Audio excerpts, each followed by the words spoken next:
that the action of alcohol in these chronic alcoholics is the manifestation of an allergy. This phenomenon of craving is limited to this case and never occurs in the average temperate drinker. Did it occur in me? Can I safely use alcohol? Have I formed the habit? Can I break it? Have I lost my self-reliance, my self-confidence, my reliance on things human? Have my problems piled up on me and become astonishingly difficult to solve? Does frothy emotional appeal work? That includes mine and theirs. My frothy emotional appeal is guilt, remorse, feeling bad when I wake up the next morning. Did that ever keep me sober very long? My own frothy emotional appeal? What about other people's frothy emotional appeal? The screaming wife, the yelling judge, the sobbing mother.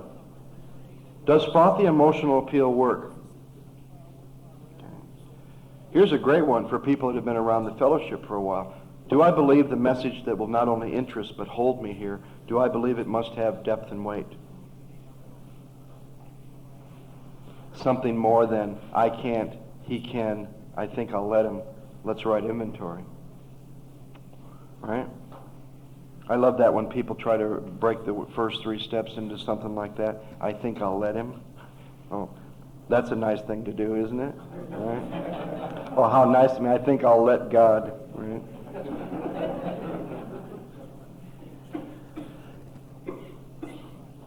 Do I believe my ideals must be grounded in a power greater than myself if I am to recreate my life? What a promise. Read that the other way around and it tells me if my ideals are grounded in a power greater than myself, I can recreate my life. How many times have I said to myself, if I could only go back and start over with her, if only the harm I caused her could be repaired. And you know what? With everybody in my life that I ever had that feeling with, I've gotten to go back and start again. With a mother, with brothers, sisters. That promise comes true as a result of the first 9 steps. The recreation takes place in the 9th step. Tells me why I drink. I like the effect. Tells me what I do with truth. I can't tell the difference between what it's doing to me and what it's doing for me. What alcohol does for me, that sensation, is so tricky. It leads me to believing that what it's doing to me isn't as bad as what it's doing for me. I can't tell the difference between the true and the false. I am restless, irritable, and discontented. First description of untreated alcoholism, in the doctor's opinion. That fits me before I ever took a drink. That fits me when the alcohol wasn't working. That fits me 5.5 months sitting around the fellowship hoping for recovery to happen by osmosis. There was a time in Denver, at this group of men in North Denver, they used to call me Joe Osmosis. Because I thought if I sat next to, and I sat next to the one with the most time, I thought if I sat next to him, it was going to rub off on him. Once in a while, he'd look over at me and he'd say things like, "You'll never become a chicken from sitting in a chicken coop." And I wouldn't get it. I didn't understand what he was saying. I'd say, "Oh, thanks." I thought it was a compliment.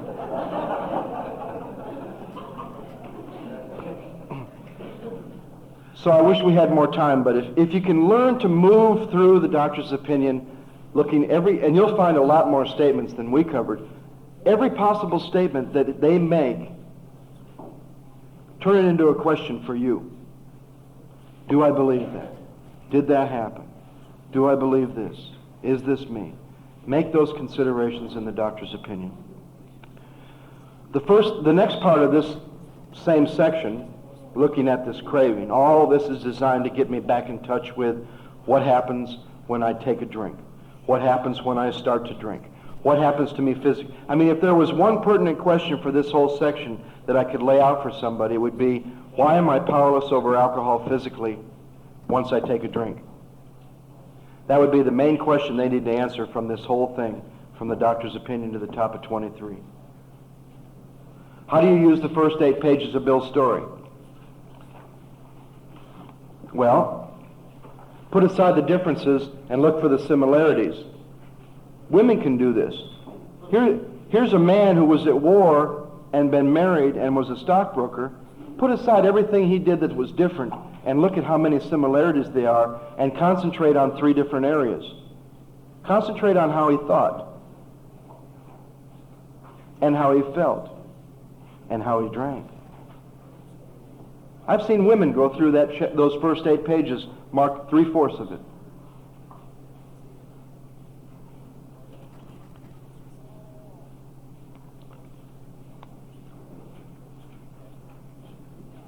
I discovered liquor. There was love, applause, moments sublime, intervals hilarious. I was very lonely and again turned to alcohol. Ominous warnings I failed to heed. I fancied myself a leader. My talent for leadership, I imagined, would place me at the head of vast enterprises, which I would manage to the utmost assurance. On and on and on. I'd prove to the world I was important. My drinking was not yet continuous. I developed a theory. My friends thought a lunacy commission should be appointed. My judgment and ideas were followed by many to the tune of paper millions. Drink was taking a more important and exhilarating part in my life. I made a host of fair-weather friends. My drinking assumed more serious proportions. On and on and on. And you know what? There's one paragraph where Bill describes his final bottom, even though he drank one more time. It's really the greatest description of his bottom that was in this first 8 pages. On the second paragraph on page 8, I've never seen a drunk that doesn't relate to almost everything in this paragraph. You can see in this paragraph there are no circumstance that would separate any of us from each other. He just merely says that no words can tell of the loneliness and despair that I found in that bitter morass of self-pity. Quicksand stretched around me in all directions. Remember, everything was closing in? I'd met my match. I'd been overwhelmed. Alcohol was my master. I leave people with a question from this part of this Bill story. And you'll see why it's really important when you get to page 17 and there is a solution. Am I as hopeless as Bill? With all that I've related to, how I thought, how he thought, how I felt, how he felt, how he drank, how I drank, doesn't mean the amount or the length of time. Did I drink like he drank? Starting, stopping, this time it'll be different. Progression of getting worse. Am I as hopeless as Bill? Then we move into using page 9 to 16. 9 to 16, you could once again check out what Bill had to do to recover. What you get there is a description of his recovery in brief form. What he had to do, what was necessary for him to do to recover. See what you were resistant to the last time you marked it and see if any of it's changed or if there's any more that you're resistant to. Look at page 9 to 16 in Bill's story as a guide to what it means to go to any length to recover. See if any of it's changed yet. See where you're at with one on page 13 where he says, I admitted for the first time in that second paragraph, an admission that he made for the very first time that of myself I am nothing and that without God I'm lost. See if there's any more resistance to that or see if there's any less resistance to that. Then make a note to yourself somewhere in those 8 pages between 9 and 16. Make a note to yourself, or make a note to yourself somewhere around page 52 to go back to page 9 to 16 when you think you're done with step 1 and see if all that resistance you once had is gone. Look at the things you've marked here as a barometer as to when you're done with step 1. It's a great tool for a sponsor. See the things that the guy marked the first time he went through it. Don't tell him he failed because he marked anything. Tell him, that's okay, we'll come back. Finish the first step, then come back to the things he marked when he thinks he's done with step 1 and see if there's any resistance still. Never seen it happen. Never seen anybody experience step 1 and not be absolutely no resistance to anything they marked. If they were, I wouldn't go on. I wouldn't go on if there wasn't absolutely anything they weren't willing to do. Because you know what? If there is, they'll face those reservations before you finish, and all you did was waste your time. So what about 17 to 23? To finish this work with the craving. Look at the top of the first paragraph on page 17. Gives me a good reason why I answered that question with the first 8 pages of Bill's story. Am I as hopeless as Bill? Look at now, they give me a little bit of hope. We of Alcoholics Anonymous know thousands of men and women who were once just as hopeless as Bill. So am I. I feel more a part here, right? Nearly all have recovered. They have solved the drink problem. Boom. They pulled the rug out from under me. The greatest doctor they ever went to had no cure for me. I've seen this hopelessness in my drunk-a-log by using the first 8 pages of Bill's story. I've seen what's necessary to recover. That scares me a little bit more. And now they say, if you've related to Bill and you're as hopeless as he was, there's hope. A process that involves surrender with no hope at the same time only defeats itself. Plenty of times in my life I felt hopeless. They close the doors in front of you in the Michigan State Penitentiary. There is a feeling of hopelessness. There is even a feeling of surrender to someone else's will on terms other than my own. I have been placed in a position where I'm willing to live life on terms other than my own. I have turned my will and my life over to the care of a higher power. Whether it's a jail door, a 357 Magnum put to your head, or a bottle of booze, we all have experience with surrender. But was there ever any hope? Those were surrenders without hope. This process gives you both at the same time. Hopefully, like page 17 says, in equal proportions. This powerful cement. It's important to make a note on 17 because you're going to come back to it after the 5th step. You know that confusing paragraph to someone who's been a little bit thorough but not really thorough, and you return home after a 5th step and they start asking you about stones and mortar and cement, and you wonder what in the world these people are talking about? Well, they give me the cement to the foundation of my recovery. The foundation is step 1. They give me the recipe for the cement on page 17. Equal parts of the fellowship and equal parts of recovery. Knowledge of the problem and seeking the solution. They even tell me the fellowship by itself is not enough. The feeling of having shared in a common peril is one element, one part in this powerful cement that binds us. But that in itself would never have held us together as we are now joined. The tremendous fact, the other part, the other element in this cement is that every one of us have discovered a common solution. So make a note there to come back and review where you're at with these 2 parts when you're done with your 5th step. Am I doing all recovery and no fellowship? Am I doing all fellowship and no recovery? Am I trying to mix mortar without sand? And we'll cover the stones as we come to them that go to this triumphant arch. There's ideas there on 18 about being a sponsor, the paragraph in the squiggly lines. And there's a paragraph about finding a sponsor.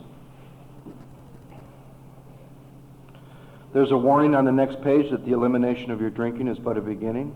So I continue to use 17 to 23 as a set of statements that I turn into questions to consider. Bottom of page 20 is real helpful. Maybe I'm just a moderate drinker. Did I have little trouble giving it up entirely when I had a good reason? Consider that. Don't just say, oh, that's silly, I never did. Maybe I did. Maybe I didn't have any trouble giving up liquor entirely when I had a good reason. Maybe I could take it or leave it alone. Maybe I couldn't. Maybe I could, maybe I couldn't. I don't usually have a problem with the moderate drinker, but I sometimes experience some real fear, some real terror when I start to read about the hard drinker.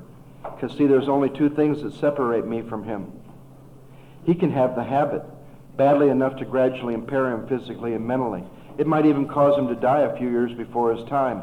But give him a sufficiently strong reason, this man can stop. He may find it troublesome. He might even need medical attention. These are the people that go to treatment.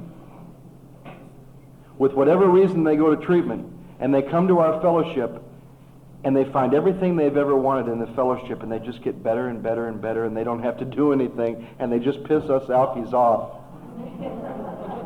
One of my best friends fits that description. He and I were in treatment together. We used to talk about drinking and using, and as far as him and I and alcohol, when we talked about being in the bar, it sounded the same. We drank the same. But we never talked about what would happen when we started and what would happen every time we stopped. He was there because his wife said, if you ever drink again, I'm going to leave you. So he came to treatment. Now, some of us come to treatment or AA with sufficient strong reasons. The question here is that by itself enough to keep you stopped? Can you take whatever reason brought you here? Feeling bad, your bottom, the threat from the judge, whatever got you here, can you take that by itself, leave the program, and with that sufficient reason stay sober the rest of your life? He did. My God, he was 30 days sober. He was a parking attendant. 3 years later, he owns half of a stock brokerage firm. He never had to do anything with the steps. He just kept getting better. I was 5.5 months sober, and I was dying inside. He was better. I was worse. Some people find everything they've ever wanted in the fellowship. Some people, the fellowship by itself is not enough, just like we read on 17. Once again, I happen to be a drunk that needs all three parts of this program. What about the real alcoholic? So we found one thing that separates me from the hard drinker. Give him a sufficient reason, he stops. Give me a sufficient reason, I start again. Remember those guys, did you ever get in trouble with somebody and you went home and got a threat from your wife, and he went home and got a threat from his wife, and he never drank again, and you were drunk the next day? What about the real alcoholic? He may start off as a moderate drinker. I did. He may or may not even become as bad as the guy we just read about. There are probably some hard drinkers that could drink some of us under the table. Some of us didn't become continuous hard drinkers. But at some stage in our drinking career, we began to lose control over the amount once we would start. And there's the main point we finally got to, that this whole section from the doctor's opinion to the top of 23 is all about. Did I begin to lose control over the amount once I would start to drink? Was I the one in control of the amount? So many people put a lot of emphasis on, rather than that one idea about what happens once I start, they find their alcoholism in the description of Dr. Jekyll and Mr. Hyde. But the next page says, this isn't even a comprehensive picture of the true alcoholic, as our behavior patterns vary. So now there's a major point that I would like to talk about.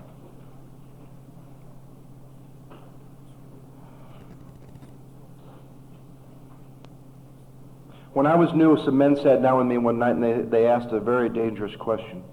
And they asked a question that I don't hear asked that much anymore, and that I'm as guilty as anybody else of not asking that much anymore unless you ask me for help. They sat down with me and they said, Joe, why do you think you're an alcoholic? What? How dare you? I mean, I'm here.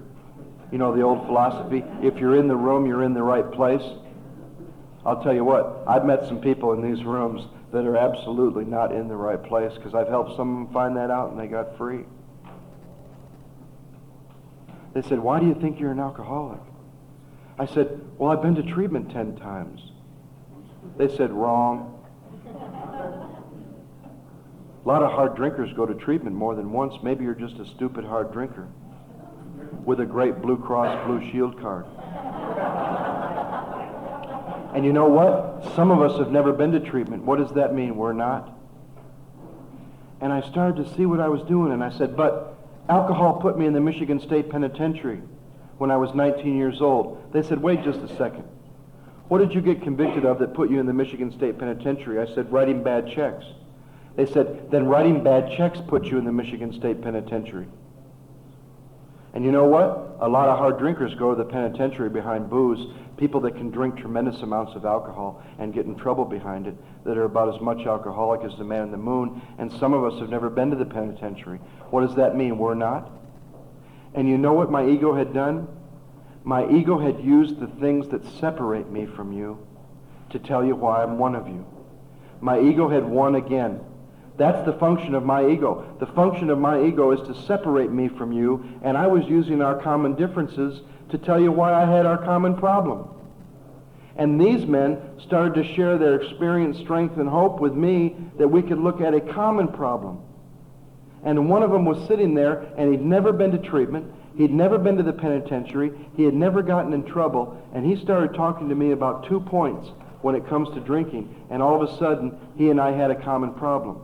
And I sat in my living room about 3 weeks ago with a 70-year-old black woman from another ethnic background, another sex, raised a different way, never been to treatment, never been to the penitentiary, barely ever left the house, and she and I started to talk about these 2 things that they started to talk to me about, and all of a sudden she and I realized we had the same problem because we were talking about our common problem rather than what I was doing, talking about our common differences, because that's what my ego wants to do. When confronted with the question, why am I an alcoholic, I want to put the problem out here, outside of me. Mommy, daddy, penitentiary, treatment centers, trouble, circumstance and trouble, or at least my emotional state. I have an ego that thinks that my emotional state is separate from it, and it is. And I say, well, I never got in trouble, but I felt bad. And they slowly but surely broke my attachment to my drunkalogue. I get asked to speak now in different places, not just do this, but to tell my story. I don't have that attachment to my drunkalogue anymore as far as the drama. I can talk to you about the common problem when I talk about my story, but I don't go into all this drama anymore because this man said to me, why don't you take all the drama of where your drinking took you and skim it off the top and just look at you and a bottle of booze and answer 2 questions. What happens when you start to drink it?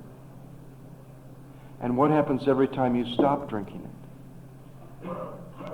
And you know what? That condition didn't have anything to do with circumstance, because that craving happened to me when things were good, when things were bad, when things were in between, in the penthouse, on Skid Row, when she stayed, when she left. I mean, I had these ideas. Why would you drink so much once you would start? Because she left. Well, didn't you do it when she stayed? Well, when the team lost. Well, didn't you do it when the team won? Or when it was rainy? Well, what about when it was sunny? Oh, the greatest, because I was feeling good. And you hear someone say, don't feel too good. Don't want you feeling too good around here. Oh, well, then it was because I was feeling bad. Guy comes up to me one time. He obviously didn't know who he was talking to, but he tried to use the big book on me, and he said, you know, back in 1935, they realized they only knew a little. More has been revealed. And I wanted to ask him who we have found in the 90s, it's no longer a physical, mental, and spiritual disease that no human power can relieve. I said, what have we found out now in the 90s? He said, well, we have found out that it's a feeling disease based in shame. I said, let me ask you a question. Did you ever drink when you were feeling real bad and you were full of shame? He said, yeah, see? Then I had him, right? I said, you ever drink when you felt real good and you didn't have any shame at all? He said, yeah. I said, did you ever drink when you weren't feeling much at all? He said, yeah. I said, did you ever drink again when you didn't want to, when you To feel? He said, yeah. I said, did you ever drink not to feel? He said, yeah. I said, then what the hell does alcohol care about how you feel, whether you drink it again or not? He said, oh, I don't know. So I start to lose my attachment to circumstance out here, and my emotional state have anything to do with this admission about me being powerless, whether it's the obsession or the craving. So we're looking at two specific questions. Why do you drink so much once you start? The book changes my point of view from blaming it on something out here, or at least how I felt, and it brings it to, I have a body that craves alcohol when I put alcohol in my system because my body is abnormal from other people. It wasn't because of how I was treated. You know, you hear a lot about the yets in the program, but you don't hear a lot about the if-onlys. And some of us come here and we have our little if-only story going on that we hear based on what you guys say. Someone says, I'm an alcoholic because mommy and daddy were. And I go, well, mine weren't, but maybe if they would have been, I wouldn't have turned out the way I did.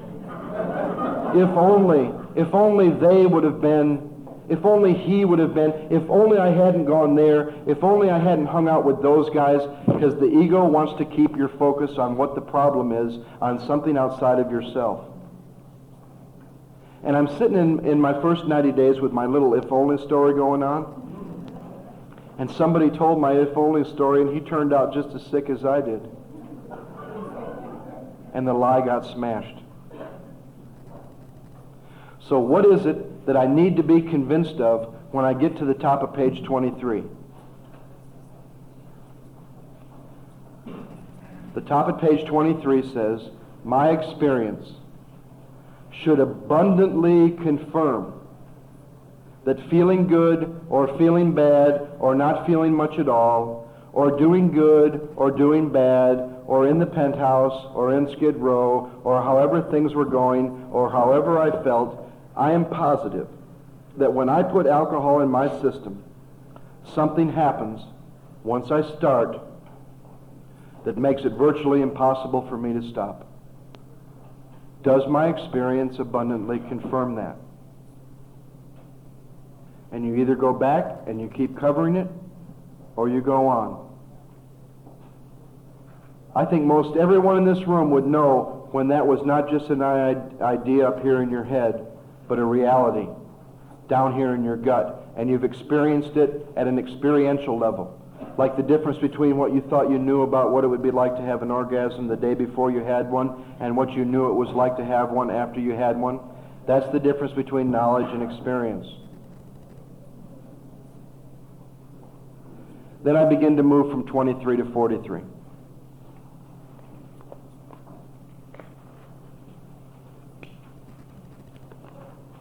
These observations about once I start are pointless if I never take the first drink, which would set that craving in motion. Therefore, the main problem that I suffer from centers in my mind rather than in my body. That's only pertinent now that you've dried out. They assume at this point that you've dried out. Now that you're dried out, there is no longer any booze in your system. The next thing that's going to get me back to my first drink is my mind. Now we're dealing with what's going to take me out of here. And people like to think it's what goes on and that they're using their mind to keep themselves sober. I've never heard it in Louisiana, but in California, the most dangerous message nowadays for guys like you and I, that they're telling new people, we just don't drink no matter what. Now they leave, the old-timers that know better leave something out when they say that, because you know what they lead guys like me to believe? Oh, I can make up my mind whether I drink again or not. And I'm just not going to ever drink again no matter what. Until I realize one day when I'm in the middle of the first step and I'm looking back at my experience with booze, I am a guy that drinks no matter what. And I can't just make up my mind about, gee, I'm never going to do that anymore no matter what. And you know what those old guys that know better leave out when they say that? By the grace of God, for 10 years, I haven't found it necessary to drink, no matter what. By the grace of God. See, they want to take the credit. They want to tell you they're powerless over alcohol and their life is unmanageable, and then spend 15 or 20 minutes telling you how they keep themselves sober and manage their life, denying that God has anything to do with it. The denial of the grace of God is me taking the credit for what I've been given, and me taking the credit for keeping myself sober. The one that most alcoholics don't want to look at, the one point you have trouble with more than anybody, especially those who've been around for a while that you're going to work with, is when you get to the idea of choice. I was telling Danny a story the other night about, I was in one of these workshops where you get 20 or 30 people together and you go through the steps as a group. An idea that came out of Canada a long time ago, Cease Corbel and Mac Jeter, really caught on in Denver, because we were used to doing it one-on-one, which I think is the best. But if you can get a group of people interested in a workshop and get them through it a couple times. So we're in a workshop in California, and there's a man in the workshop with 18 years. And we read a paragraph and we pause and we talk about it, we ask questions, we share experience every paragraph. So we've been a few months, and we get to the top of page 24.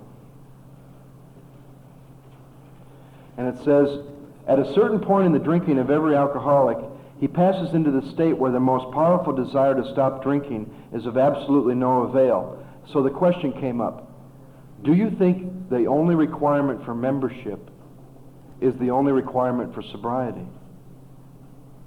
Can your desire keep you sober? And we go back and we look that our strongest desires have never lasted very long, and the only requirement for membership is not the only requirement for sobriety. It's just the only requirement to be a member of the fellowship. And it dawns on us as a group, and it kind of came over the room, that our most powerful desire to stop is of absolutely no avail, and for reasons yet obscure, we have lost the power of choice. Our so-called willpower becomes practically non-existent, and sober, we will be unable at certain times to bring into our mind with sufficient force the memory of anything sufficient to keep us stopped. That we are without defense against the first drink. And this guy, who had so many great things to say at every paragraph, looked up from his book, and you could see in his eyes 18 years of a lie being torn out from his consciousness. And he was screwed. And he didn't have anything to say. And we got up and we walked out of his house, and my buddy leans over and says to me, we will never be at this guy's house ever again for this workshop. And sure enough, that week, before we came back to his house, he called everybody and said, I'm not going to be in the workshop anymore. He was not willing to face that he wasn't the one providing the defense to keep himself from drinking again, and that his defense must come from a higher power.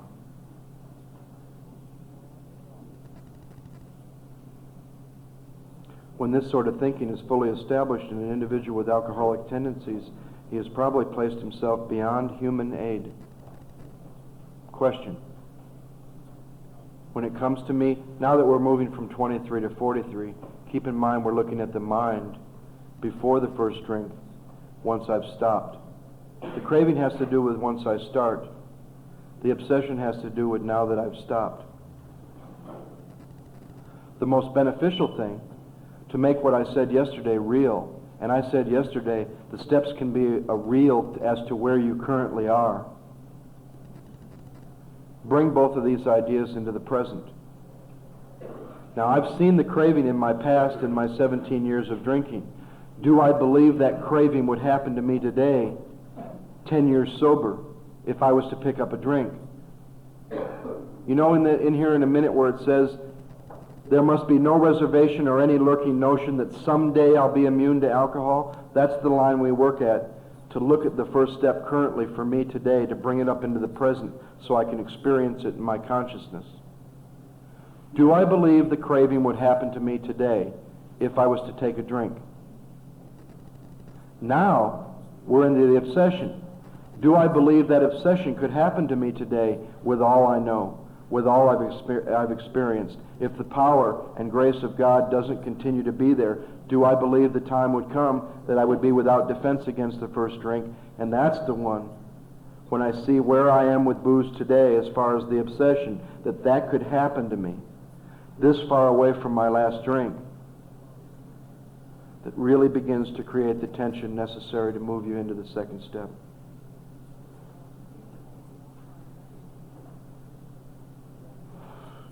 Bottom of 25 talks about, if you are as seriously alcoholic as we were, we believe there is no middle-of-the-road solution. I believe anything that is not about finding, having, getting, or how somebody got a deep and effective spiritual experience, which is the great fact in the previous paragraph, then they're talking middle-of-the-road solution. I'm in a position where life is becoming impossible. I've passed into the region from which there's no return through human aid. Then there's only two alternatives. They'll review these two alternatives again when we finish step one. One is to go on to the bitter end, blotting out the consciousness of my intolerable situation as best I can, which is dying an alcoholic death. The other is to accept spiritual help. There's a great time halfway through the first step to consider, are there any alternatives but these two for me? Any middle-of-the-road stuff, the right woman, the right job, the right amount of money. Face those reservations with the person you're working with. Face them now. Face them with somebody you trust, so you're not wondering about them in the middle of four or in the middle of making amends. Get them out there now. Maybe there is the right amount of therapy. Maybe there is the right amount of self-knowledge. Maybe there is the right amount of fear. Maybe there is the right amount of memory. If you can't remember your last drunk, you probably haven't had it. That comes from people that think remembering their last drunk is what keeps them sober. Once again, it's something they're doing with their mind. Think it through. What about those of us in the room that can't remember the last 2 or 3 months of our drinking? We're really in trouble, huh? What if the day comes when thinking it through, you think it just a little too far through, and you see how screwed up it would be, and you just say, screw it? What about the idea that thinking it through on a given day isn't going to be enough, and that the consequences that would follow taking a drink don't even crowd into my mind to stop me? And if these thoughts occur, they're hazy and readily supplanted with the old idea that this time it'll be different. So is there enough memory, or money, or the right woman, or the right job? Is there anything for me but to accept spiritual help that I can come up with to solve what I suffer from?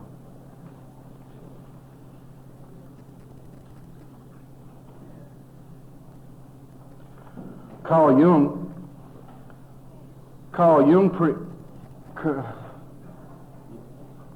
pretty much says the same thing that Dr. Silkworth said. He knew what was wrong with our mind, but he couldn't make it happen for us. I couldn't read what your sign said, Terry. Okay. 5 minutes.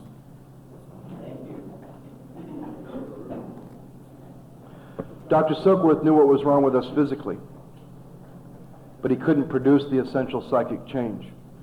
Dr. Carl Jung, the father of modern-day psychology, knew what was wrong with our minds and said he couldn't pull it off for us either. Then you move through the chapter more about alcoholism.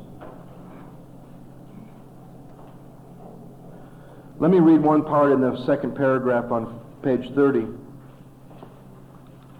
that to me sums up both parts of the first step.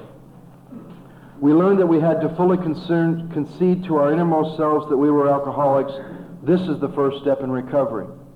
The delusion that we are like other people, or presently maybe. What do they mean by that? Has to be smashed. The delusion that I'm like other people, drinking, or presently sober, has to be smashed. I'm not like normal people sober. I never knew what they meant by or presently maybe. And if I could say to you one sentence that sums up the bottom line to every problem I've ever had sober, is the delusion that I'm like other people presently, needing to be smashed. Sums up every problem I've had sober. Because that's what my ego wants to convince me of. It wants to separate me from you.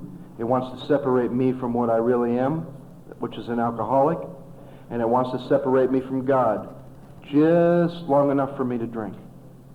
That's the function of my ego, to separate me. So how do you work with the rest of more about alcoholism? The same way you've worked with the doctor's opinion in 17 to 23. Continue to turn statements into question. If you are planning to stop drinking, there must be no reservation of any kind, nor any lurking notion that someday you'll be immune to alcohol. Consider that. Whether such a person can quit, whether I can quit on a non-spiritual basis, page 34, depends upon the extent to which I have already lost the power to choose whether I will drink or not drink. Do I have the power to choose to keep myself sober and choose not to drink every day? If you do, and you find out you do, don't go any further with this process because you don't need power. You don't need to move into the second step if you can choose not to drink every day. Now, if I've decided that I don't ever want to drink again, I want to stop altogether, would it just be a choice if I drank again? No, it would be something more powerful than my own choice because I've decided not to. I have decided to stop altogether. Then they give you stories. Then they give you point-blank statements. Then they give you some more stories. My sound thinking fails to hold me in check. On and on and on. Absolutely unable to stop on the basis of self-knowledge. And then probably the bottom line to the first half of step 1 at the bottom of page 41 where he says, if I have an alcoholic mind, the time and place will come, I will drink again. I hear people say when they sum up their first step when they're speaking or sharing, they sum up their first step by saying, the first step means to me, I can't drink. I've just spent all this time and all this work seeing that for 17 years, the truth of my life is, the bottom line for the first step for me is, left to my own devices, on my own power, I will drink. What do you mean I can't drink? I just spent 17 years drinking, no matter what. Not only can I drink, I will drink. If I have an alcoholic mind, if the power of God isn't there, the time and place will come, I will drink. That's the gut level admission I need to come to see the first step. And then they sum it all up on the bottom of 43. When they sum it all up with a quiz, summing up everything from page 23 to 43, am I convinced at a certain time there will be no effective mental defense against the first drink? Am I one of the rare cases? There's places in here that the people that have been doing this a lot longer than me call drunk traps. Rarely. Okay. We're going to find one on 44. Throughout this thing, you're going to look for places where guys that are looking for a way out, here's the trap. This is where they'll go to. See, it says there, except in a few rare cases, maybe I'm one of them rare cases where either I or some other human being can provide the defense I need. Let him go and find one. My defense must come from a higher power. Am I convinced of that? Why don't we take a 10-minute break and we'll come back and look at the second half of step.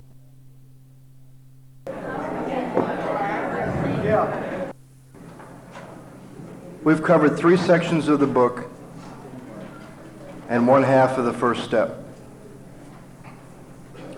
The first section we went from the title page up to the doctor's opinion, and we looked for general information about the program.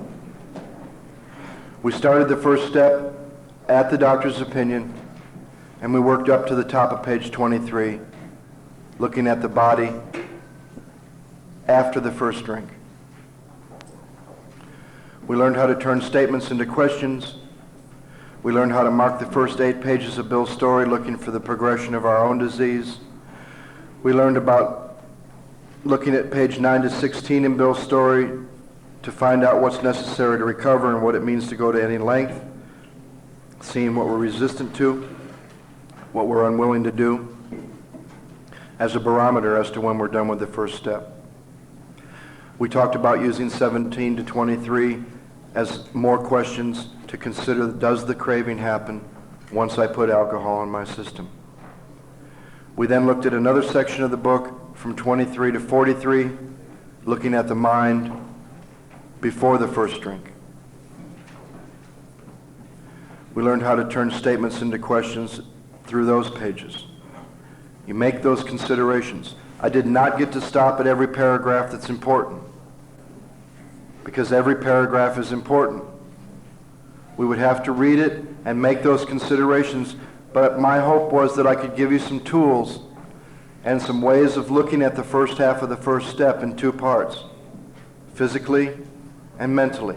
Once I start, now that I've stopped. One thing I'd like to say about the insanity of alcoholism, this mental thing, these considerations we made between page 23 and 43. This is a great exercise for somebody that's new.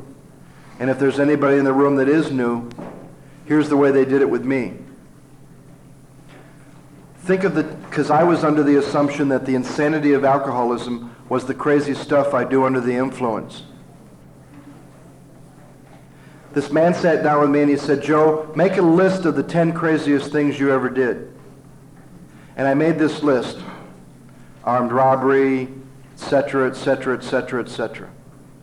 And this man said to me, as he shook his head, "I'll bet you $10,000 right now, the most insane thing you ever did, number 1 on the hit parade, not number 5, not number 8, number 1, the most insane thing you ever did was with absolutely nothing in your system, bone dry, at your very best, further away from alcohol than you'd ever been." And what he did for me that night was he brought me out from behind the bottle. He brought me out from behind my old excuse. "Honey, I was drunk. Don't you understand? I was drunk." Because everything on my list, I was under the influence. Drunk, drunk, drunk, drunk, drunk, drunk. And what I saw that night was the most insane thing that I've ever done was with absolutely nothing in my system, bone dry, further away from my last drink than I'd ever been, at my very best, I pick up another drink of alcohol based on my history with drinking. That's the insanity of alcoholism, what precedes the first drink. They start off on page 44, and some people say, and it was mentioned at the break, why spend so much time with step 1? Well, we've been 2 hours last night just with some things I wanted to say and some lead-up stuff, and 2 hours this morning just on the first half. Well, if you look at this book and you look at the first 11 steps, which go through the end of Into Action, we're talking 88 pages plus the doctor's opinion, so we're talking about 98 pages out of 164 with the first 11 steps. 62 out of 88 are on the first step. So it's kind of proportionately to how it's laid out. So now that I've seen what happens to me when I start drinking, I crave more. My experience abundantly confirms that. And now that I've seen what happens to me when I stop drinking, I start again. I am without defense on my own power against that happening.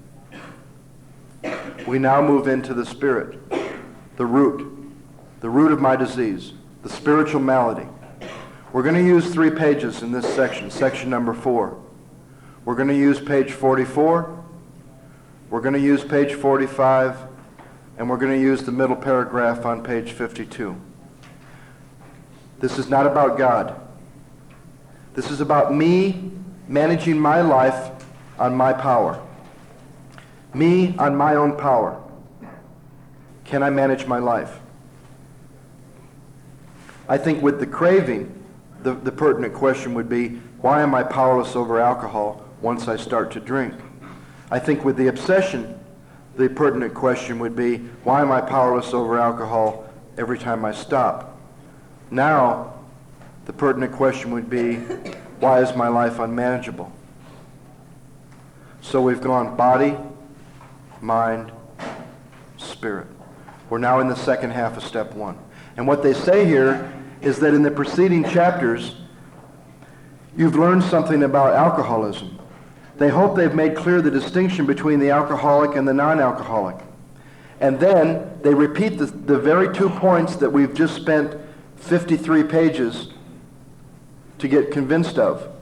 If when I honestly want to, I find I cannot quit entirely, I can't stay stopped. Or if when drinking you have little control over the amount you take, I can't control the start. Once I start, I can't control the amount I take once I take a drink. You're probably alcoholic.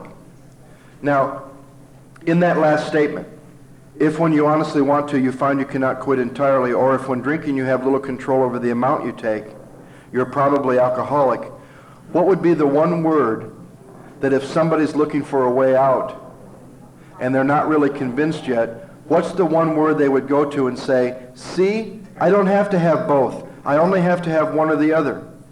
They would go to the word or. But that's a trap. It's not or. It's and. Because here's the deal. If when you honestly want to, you can stop entirely, then do that, honey. And if when drinking you have control over the amount, every time you drink, just do that. So what if I have one or the other? What if every time I stop, I can't stay stopped, but when I start, I have control over the amount? Then just tell them. Every time you start drinking from now on, just drink the amount you want. Or, what if they can make up their mind to stop entirely, but they get the craving every time they start? Well, then just make up your mind never to drink again. Make up your mind to stay stopped entirely. Me having alcoholism and being powerless has to do with me having both of those. When I honestly want to, I can't stay stopped. And when drinking, I don't have control over the amount. That's the case with me. With these 3 pages, we're going to continue to turn statements into questions. Here's one of the biggest ones of them all. If that's the case, what case? When I honestly want to, I can't stop entirely. And when drinking, I have little control over the amount. That's the case. You may be suffering from an illness which only a spiritual experience will conquer. Now we're back to that same thing they brought up on the page that says there is a solution. 2 alternatives. I've seen guys have no trouble see the craving. I've had guys that have no trouble seeing the obsession. But when you get to this question, and here's the way we turn it into a question, faced with these 2 problems, do I believe I suffer from an illness that only a spiritual experience will conquer? And I get to explore my Some guys have more to explore with this one question than with anything they had to look at with the craving or the obsession. Do I really believe that I suffer from something that only a spiritual experience will conquer? Once again, maybe there's the right woman. Maybe there's the right amount of therapy. Maybe there's the right amount of self-knowledge. Maybe there's the right amount of money. Maybe there's the right amount of fear. Maybe there's the right amount of memory. Or do I really think that I suffer from something that only a spiritual experience will conquer?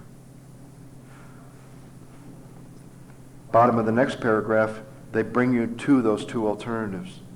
To be doomed to an alcoholic death or to live on a spiritual basis are not easy alternatives to face. 2 questions. Are they my only 2 alternatives? And why aren't those 2 alternatives easy to face? So first of all, I have to explore, is there anything for me but these 2 alternatives?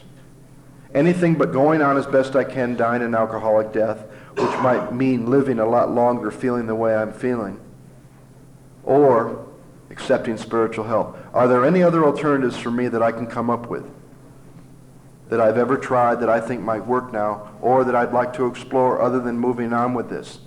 See, you're going to have several turning points where it's time for them to consider, based on what you've seen, do you want to move on? Top of 23, bottom of 43, the end of this paragraph, faced with 2 alternatives. Do I want to explore any other alternative but to accept spiritual help? You know what came up for me when I asked this the last time? Why these 2 alternatives aren't easy to face for me? because they're the only two, and I haven't been able to pull off either one. Look at my behavior when I was drinking. Tell me I didn't try to die an alcoholic death. I failed at that. And here's the next question. Can I self-will my spiritual growth and living on a spiritual basis the way I would like to? Can I make either one? Here's the screwed up thing. Now, faced with what you have, you can't stop entirely once you've stopped. You can't control the amount once you start. You have an illness that only a spiritual experience will conquer. You need to choose one of these two alternatives, and hopefully we choose living on a spiritual basis. Can I in my own power make that happen the way I would like to? And we're at another depth of powerlessness that some people don't ever get to. They're convinced they have the craving. They're convinced they have the obsession. They've chosen a spiritual life, and they now think they can make that happen the way they would like to. I mean, wouldn't I be a lot further along at 10 years than I am if I could self-will living on a spiritual basis and make myself the way I would like to be? Wouldn't I? My God, I would have at least led a group of you off to Israel or something by now. Right? I can't pull off either one of the two alternatives I'm faced with now that I've chosen one. So I found out for me, these two alternatives are not easy to face because they're the only two, and I haven't been able to pull off either one. Now, there's a lot of people that don't like this. There's a lot of people that don't like this more than they don't like looking at choice. And you have to come to terms with the idea about whether you have a choice or not on your own. But this is my presumption. If I would have found out in the first step that I had a choice whether I drank again or not, I would have made that choice and I wouldn't have gone on with the work. I move through this work because every time I find I have no choice. Now here's what they don't like even more than looking at choice. Now that we have faced what we have, we can't stop when we honestly want to and stay stopped. We can't control the amount when drinking. We have an illness that only a spiritual experience will conquer. There are only two alternatives, and I can't make either one of them happen. And they are my only two. Now, people will say, but I can now take the 12 steps or the principles of Alcoholics Anonymous and incorporate them in my life. They think they have the power to do that. And I hear AA referred to as a program of steps that I can incorporate in my life. And I want to take the credit for being able to do these steps. And I refer to the program as a set of principles that I can incorporate in my life. Once again, I want to take the credit, and I'm the one with the power. But what does it say here on the bottom of the page? If you and I can agree on one thing, the 12 steps of Alcoholics Anonymous and the principles of Alcoholics Anonymous are designed for living and a better philosophy of life, a code of morals. If we can agree on that, let's see what it says. If a mere code of morals or a better philosophy of life were sufficient, many of us would have recovered long ago. But we found that such codes, such philosophies, didn't save us, no matter how much we tried. We could wish to be moral. We could wish to apply these steps in our life. We could wish to apply these principles. We could wish to be more honest. We could wish to be more unselfish. We could will these things with all our might, but the needed power isn't there. My human resources and these steps and these principles are part of my resources that I have available to me as marshaled by my will the way I would like them to go is not sufficient. It fails utterly. So what's my real problem? Whether we're talking about once I start drinking or now that I've stopped drinking or making this thing that I've chosen I would like to live on happen? What's my real problem with any one of the parts of the first step?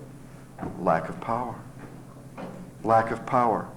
I have less power than it takes to control the amount once I start. I have less power than it takes to control the stop now that I've stopped. And I have less power than it takes to manage my life the way I would like it to go. Lack of power is my problem. My friend always says, lack of power is only a problem when you want to do something. We had to find a power by which we could live. Doesn't say quit drinking. We had to find a power by which we could live, and it had to be a power greater than myself. Is this obvious? Is that obvious to me? But where and how are we to find this power? Mark that question. In about 10 pages, we're going to find out exactly where and exactly how to find this power, but not yet. Well, that's exactly what this book is about. So to me, that's exactly what this program is about. It's not a set of steps that I can incorporate in my life. It's not a set of principles that I can incorporate in my life. The exact nature of this program, the main object, is to enable me to find a power greater than myself, which will solve my problem. How many people read it this way? The main object of this program is to enable me to find a power greater than myself so I can solve my problems. There's a big difference than finding a power greater than yourself, which will solve your problems. I love when I watch somebody go through the steps and they see the truth in step 1, and they begin to come to believe, and they make this decision, and they write inventory, and they fifth step it, and then they make a list of their defects and start to work on them, because they know what order they should be worked on, and they think they're the ones that they can work on. And they start working 6 and 7. They're not working 6 and 7. They're doing everything they can to keep from doing 8 and 9. That'll be the day that I remove any of my defects or shortcomings. The main object of this program is to enable me to find power greater than me, which will solve my problem. Now I have a better idea of my problem. So I think I've done well, and it seems to me like there's different depths, and each time I go through the steps I get a little deeper of how powerless and how unmanageable I really am. I think I've done well in admitting this craving, but now I think I can keep myself sober. Then I found out I not only have the craving, but I can't keep myself sober now that I've stopped. Then I think I've done well in admitting those two things, and I find out that I suffer from an illness that only a spiritual experience will conquer, and I only have 2 alternatives, and I choose one of those alternatives, and I find out I can't even make that happen the way I would like to, and it's even deeper than I thought. Then you think you've done well in admitting that, and they take you to the middle of page 52.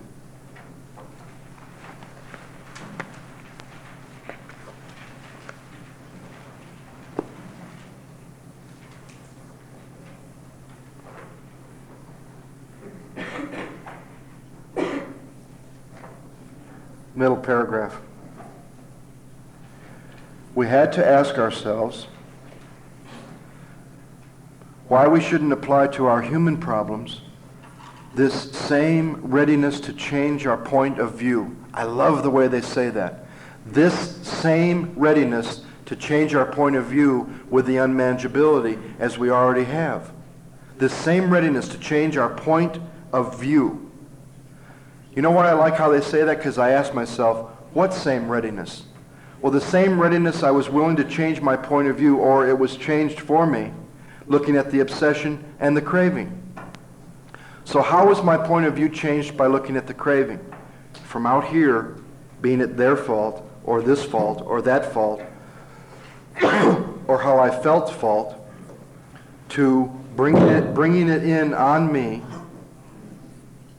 personally, that I have a body that craves booze when I start to drink, no matter how I feel or what's going on. They changed my point of view and brought it in on me, turned it in on me. Well, then how did they change my point of view when it came to the obsession? It wasn't them, it wasn't this, it wasn't that made me do it again, it wasn't how I felt. It is something that goes on in my own mind. Whether things are good or bad, or feeling good or bad, or feeling not much at all, they change my point of view from something out here, or how I felt, to inward on me. Now, why don't we take a look at the unmanageability with the same readiness to change our point of view as we were with the obsession and the craving? Because here's what my ego wants to do. Joe, now that you've seen that you crave booze no matter how you're feeling or what's going on, and now that you see that you become obsessed about drinking it again, no matter how you're feeling or what's going on, why is your life unmanageable? And my ego wants to do the same thing it did with those other 2 parts. My ego wants to say, my life is unmanageable because of her, or them, or it, or because of how I feel. And because of how I feel is a direct result of things that go on out here. And the ego wants to keep the problem of the unmanageability, just like it did with the obsession and the craving, out here separate from you. You're the guy that puts the shit happens bumper sticker on your car.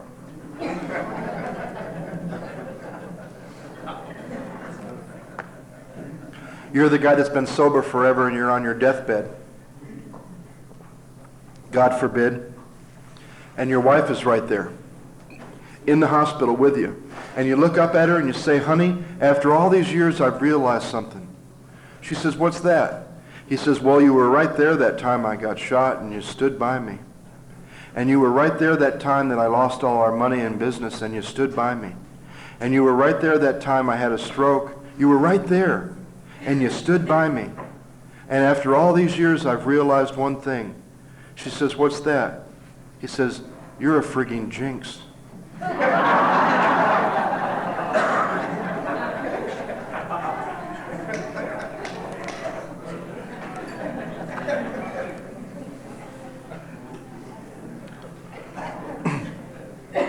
I'd like to talk about 3 ways of viewing page 52. The first way to go through page 52 is, how well do you do on your own power with personal relationships? On your own power. Can you make personal relationships go the way you want? Can you control your emotional nature?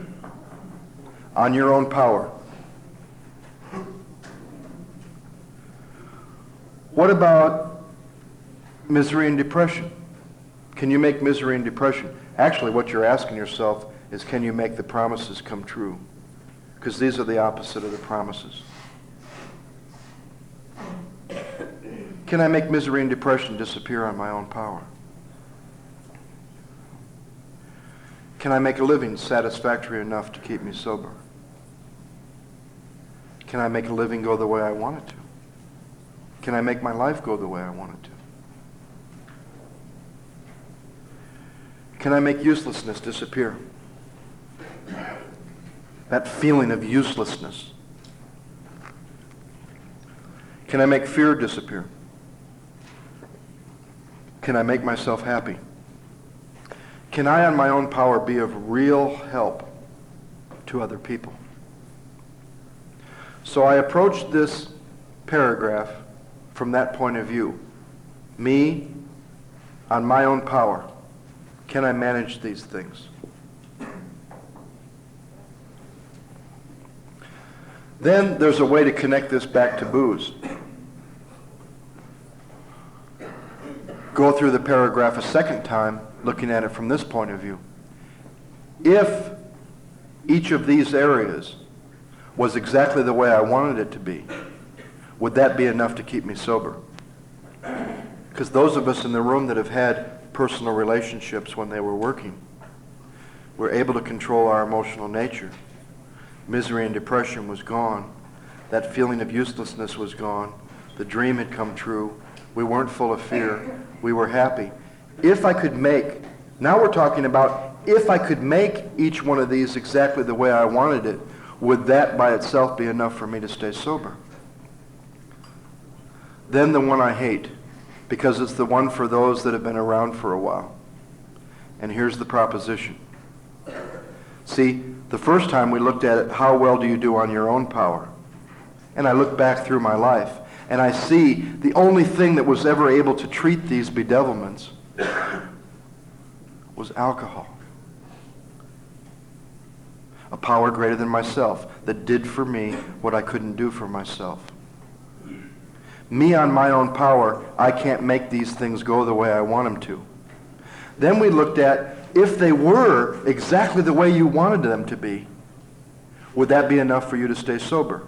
And I faced the truth about that.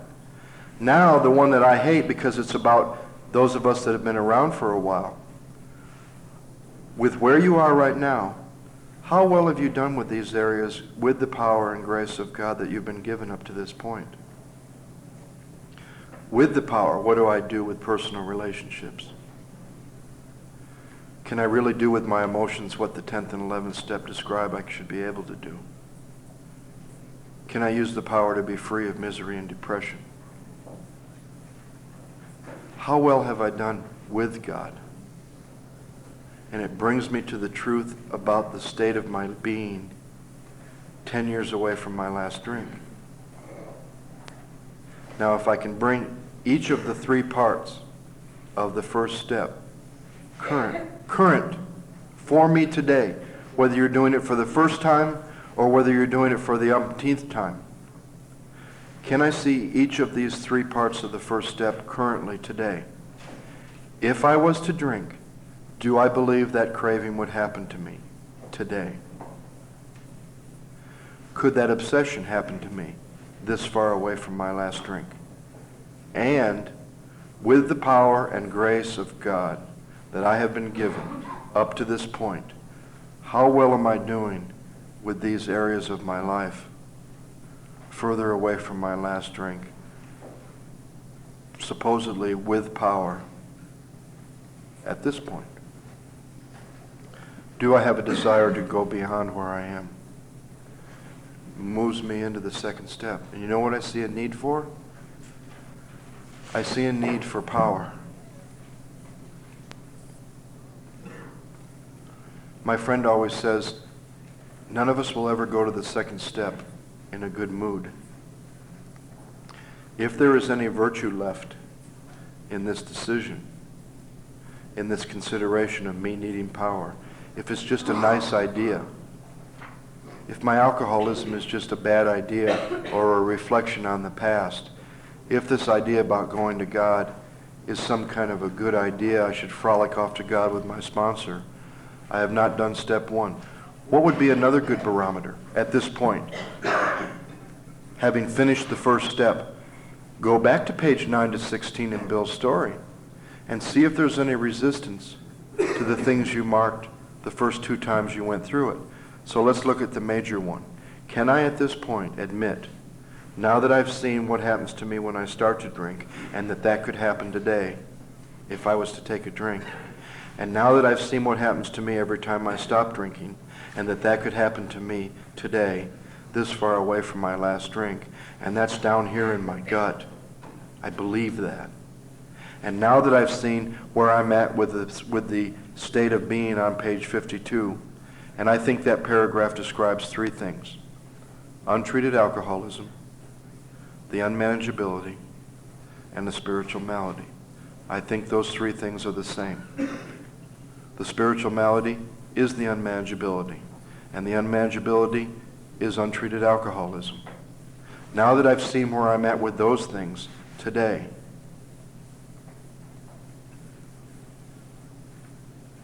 do I need power?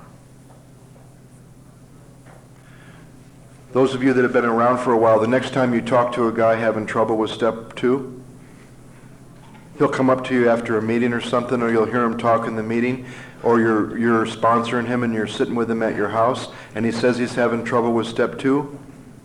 I'll bet you something. 99% of the times that happens from now on, if you go back and talk to him about step 1, that's what he's having trouble with. He ain't having trouble with step 2. It might be some old ideas about God. It might be. But I believe this. If somebody you're working with, or if you're doing this yourself, think that you're having trouble with step 2, it's probably somewhere in step 1. Because I think once somebody in alky sees the nature of his condition and the depth of his condition, he will quick hurry up choose a conception that'll work for him. There won't be any virtue involved. It'll be from a point of desperation.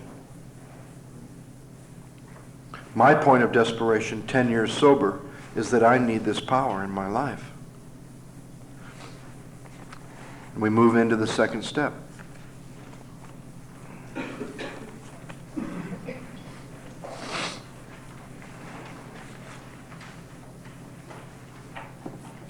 Can we stop for just a second, Terry?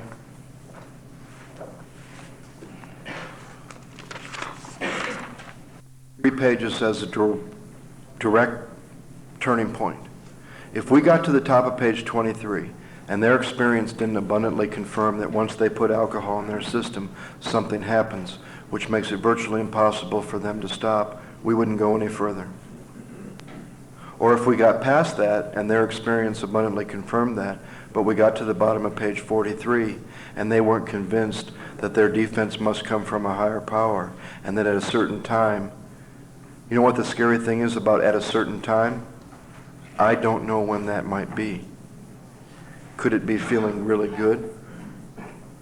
Could it be feeling really bad? Could that certain time... See, now I'd like to move into another view of this idea that circumstance and emotional state has anything to do with this admission. I think one of the biggest mistakes that I've made is to assume that my emotional state is a reflection of my spiritual condition. See, because I don't know when that certain time might come, when there would be no effective mental defense. If he wasn't convinced of that, we wouldn't go on any further. We would go back. And we would go back and over and over and over until they found out their own truth. And then, page 52, if they thought they could manage all that stuff, and the only other thing I wanted to add, one more question, with that paragraph on page 52, the biggest one of all, now that you've seen how well you can do on your own power with that page, if they were exactly the way you wanted them to be, that wouldn't be enough to keep you sober. And how well you've done with the power and grace and glory of God that you've been given up to this point. What do I do with power? I guess the question would be, is the description on page 52 an internal condition or caused by the outside things? Because I want to break the attachment to that. My life is not unmanageable because of what they do or how it is. I heard a lady one time celebrating her 5th birthday, and she said, I came to this program with a husband, a car, a job, a boss, and some kids, and they were why I was alcoholic. And I met a man, and he took me through the steps, and I saw I'm not an alcoholic because of the husband, the job, the boss, the car, or the kids. 5 years later, it was her 10th birthday, and she was celebrating her 10th birthday, and she said, today I have a car, same husband, same boss, same job, and same kids, and they're why my life is unmanageable. And the same man that had sponsored her the first 5 years came up to her and said, honey, you're selling the program and the power of God short. And she went through the steps again, and on her next birthday, she said, I've got the same husband, the same job, the same car, the same boss, and the same husband. And my life isn't unmanageable anymore, and they haven't changed. So is it possible the spiritual malady is an internal condition, not contingent on what's going on outside of me, and all of a sudden I lose this attachment to getting up and spouting off about what I think is making my life unmanageable today? Oh, she's making my life, there, them, that, this. It comes back to me. And what's happened with my point of view? I needed to ask myself why I shouldn't apply to the unmanageability the same readiness to change my point of view. And it came back to an internal condition that's going on inside of me, a spirit malady. You ever gotten the dream and still been screwed inside? And your head says, oh, well, the plan changed since I had that goal. I got out of the Michigan State Penitentiary when I was 21 years old, and I had a dream. And it was an extremely unrealistic dream. I wanted to be a blackjack dealer in Las Vegas, Nevada, but I was an ex-felon. 2.5 years later, I was dealing blackjack at the Dunes Hotel with the car, the penthouse, the girl, the bank account, and the jewelry. And I was dying inside, and none of it meant anything. I had gotten all my ducks in a row, and I was still dying of a spiritual malady. 5.5 months sober. New place to live, little girlfriend, little bank account, going to meetings, making friends, loving the fellowship. All the outsides were great. And I was dying of a spiritual malady, untreated alcoholism.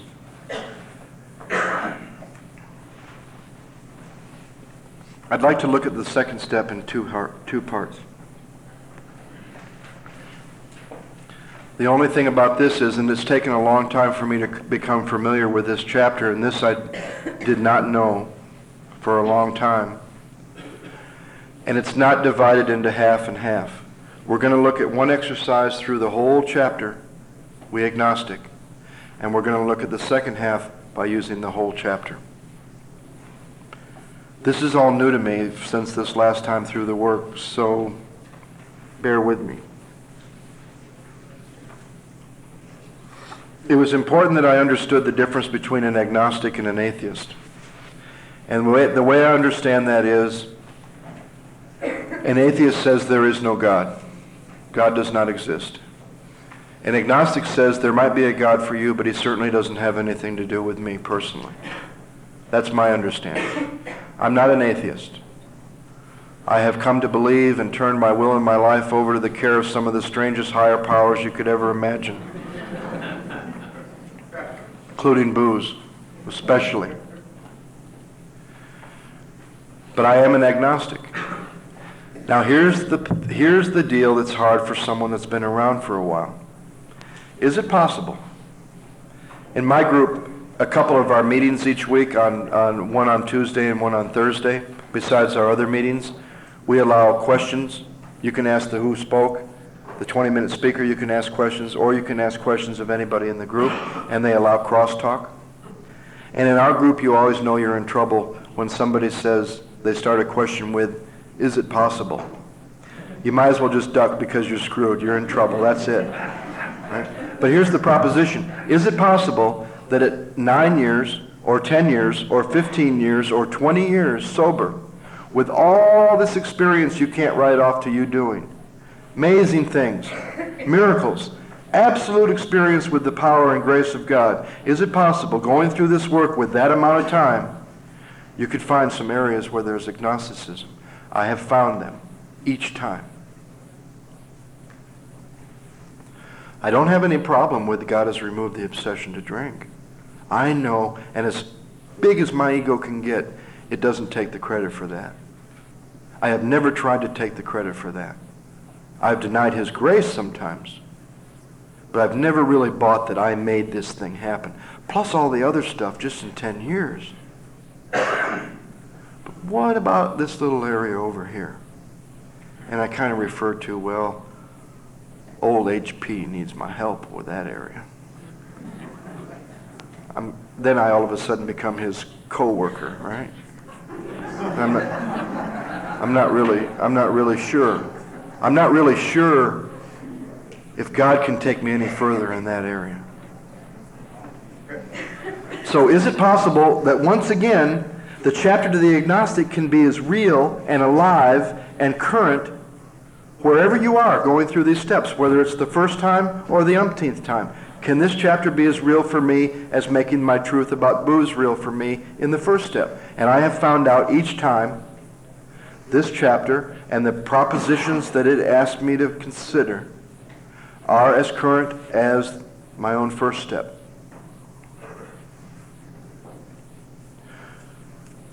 The people that have shared with me have always talked about the second step in two parts. The first half is a question on page 47. Some people that I know used to call this the first half of step 2. Some people used to call it the second step question. Some people used to call it the first half of the second step prayer. It doesn't matter what you call it. I've always seen it as the first half of the second step. And that is, we need to ask ourselves but one short question. Do I now believe, or am I even willing to believe, that there is a power greater than myself? Well, I would like to give you an exercise to work with that before you answer it. And I would also like to give you a consideration to make that real if you've been around for a while. Let me do that one first. Let's say you've been around 5, 10, 15, 20 years, and you're in the second step, and you approach this question, and you read it the way it is, do I now believe, or am I even willing to believe that there is a power greater than yourself? That's not relevant to me today. Of course there is. My God, I got 10 years experience. The obsession to drink has been removed. All these miracles that have happened in my life that I can't take the credit for. But you know what? That's a big deal for somebody the first time. Just being willing. But where does that willingness come from? The truth about my first step admission.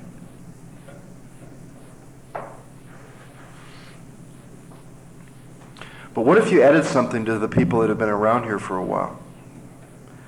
Do I now believe, now that I've seen the truth about me and booze 10 years away from my last drink, do I now believe, or am I even willing to believe, that there is a power greater than myself that can take me beyond where I am? Past here, with each area of my life on page 52. Let me say that one more time. This is my consideration, 10 years sober. Do I now believe, or am I even willing to believe, that there is a power greater than myself that can take me beyond where I am? Past here. Because you know what? Those of you that have been around for a while, if this is it with any area of your life, God isn't everything. He's finite. He's measurable. Is it possible that there are levels of peace and freedom and existence and freedom from alcohol and happiness and joy and everything on page 52? Is it possible there are levels with those areas of your life that you can't even imagine? That beyond here there's more? What about this idea? What about the idea that the first time I went to the well, I went with a little cup. This was my idea about God being everything my first time through the steps. It was my container, and I was the one that decided the size. And I went to the well, and it overflowed. But about all I was able to keep was about all it was able to hold. But it filled my cup. And then the next time through the steps, I went with a